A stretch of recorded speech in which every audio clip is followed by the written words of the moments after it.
Okay, something I'm looking forward to doing is showing people how to read different types of cards. So right now I'm choosing the Archangel Michael deck by Doreen Virtue. So angel cards. How do you use angel cards? Well, you can do a whole spread. So when you meet with a client, you can actually choose whatever spread you'd like to do and spread the cards out. And, you know, going by the placement of each card, you can tell the story of what the card meaning is. Another way that you can use the cards is if you're going to, you know, do a one card pull.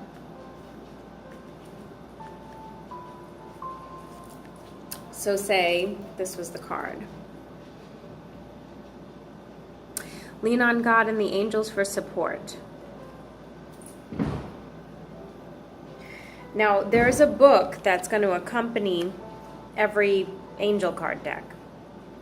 You can go by the meanings in the book, or you can learn to make discernments from your own experiences and the way the cards make you feel, going by the colors, going by the appearances. I like to refer to this as using your peripheral. I'm going to look at the card for a moment. Two things really stand out to me in this card, and one is in the background there's this tree, and it's very dark green, and it is sort of a grounding little spot on the card. And then in the wings, I almost see what looks like faces, and I feel like this card is reminding me of an experience I've had. The card reminds me of an aura reading I had once. In my aura reading, I was told by the aura reader that I had an angel over my right shoulder and an angel over my left. Above this angel's head, there's also a glow. That was also present in my aura reading. And then I was referencing this dark spot here, which I believe there was some indication of that in my aura reading also. So the reason that I'm telling you this story is to help you in learning how to read cards better, to understand that sometimes you have to build off of what this makes you think of. Sounds a little hokey, doesn't it?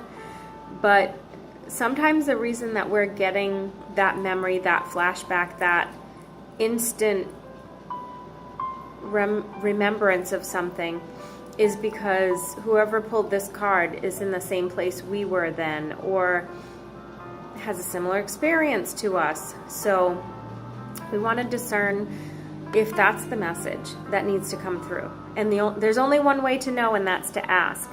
And I think a lot of people, when they're learning to read cards, they doubt themselves, and maybe even if they're not just learning, but they're further along, maybe they doubt themselves and they say, if I say this, it could be wrong. I guess it could be, but you're the person that they came to see for a reason, so maybe it's okay to say what you think. And understand, a lot of people that we're reading for maybe don't know how to resolve something or work through something, and you've probably come a little further in your ability to do so using some of these tools. So it's great to pull from your past experience. You know, and at that time I would say lean on God and the angels for support was an important thing for me, because at that point I was learning to rely on the fact that there was an angel on my left and an angel on my right and another guide above my head, and it had something to do with a past life connection. It had something to do also with my brother being crossed over and there to help. I would say that this card has something to do with the person that you're reading for has spirit guides around them, maybe loved ones around them. So if you're a medium, and you had that interpretation, understand this is all, it's a little bit of a deep interpretation. And so you might be able to then attempt to do some channeling and find out what the message is from their loved one who is crossed over, because that's what this says to me. I would say that the person that I was pulling this card for is having some situation in life that they need to know that they are being guided through. They're being guided through it by a higher power and by their crossed over loved one, most likely, or their spirit guides, angels, their guardian angels.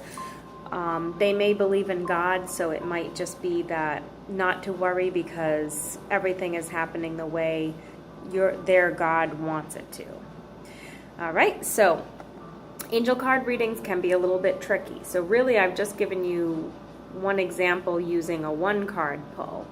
But when it comes to doing an entire spread, you want to look at the entire spread laid out and go for the same information that I just pulled from this one card. But it might help if you look at all of the cards together, analyze the colors, look where your eyes are drawn. What are you connecting to? What in particular is catching your attention? Also, if the person you're reading for expresses an interest or curiosity in any of the particular cards, also take note of what they seem to be drawn to as well. We don't usually ask them to tell us what they're drawn to, but if you can sense what they're drawn to, that's pretty good too. All right, so this has been an informational video about how to read angel cards, and hopefully you enjoyed it. Thank you.